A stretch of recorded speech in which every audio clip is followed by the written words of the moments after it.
Hey guys, Christy Miller here with Oak Hill Millworks, here today on behalf of Baird Brothers Fine Hardwoods. And as you can see, I am surrounded by them. They are gorgeous, and really, this is where the process truly begins. Today, we're gonna talk in more detail with Terry Baird, an expert on the topic. Why don't you guys come along?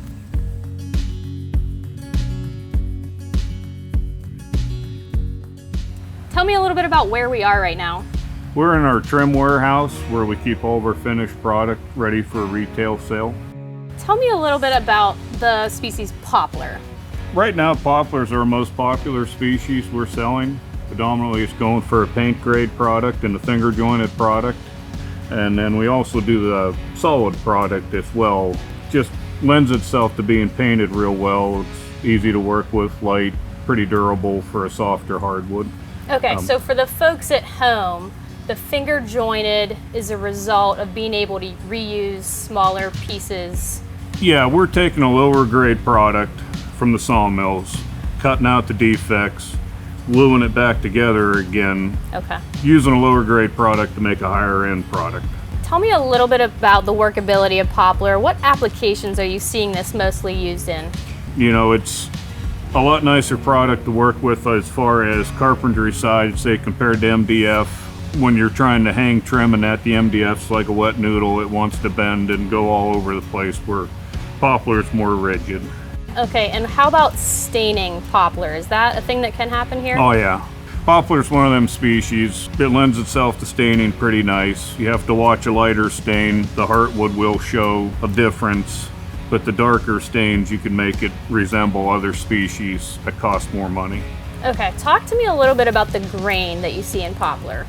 Poplar can be pretty wild in the grain, in the color between the heartwood, which is the green, and the sapwood, which is the white. It's an open, kind of bland grain. It's not like an oak, you know, red or a white or an ash.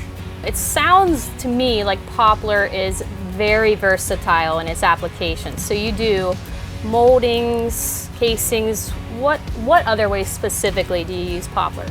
If you're painting a door, that's typically what you're using. You know, and I guess one of the places you really don't want to use it is on a floor because it's so soft, but people will use it for paneling. So in my experience, poplar has ranged quite a bit in its coloration. Can you talk a little bit about that?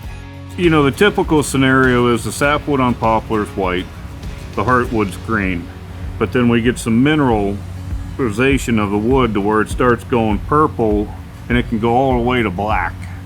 And typically we try to keep that out of the solid products, but you will get a little here or there, a little streaking, to where in the finger joint is where typically all that real dark stuff ends up at, that you're painting white.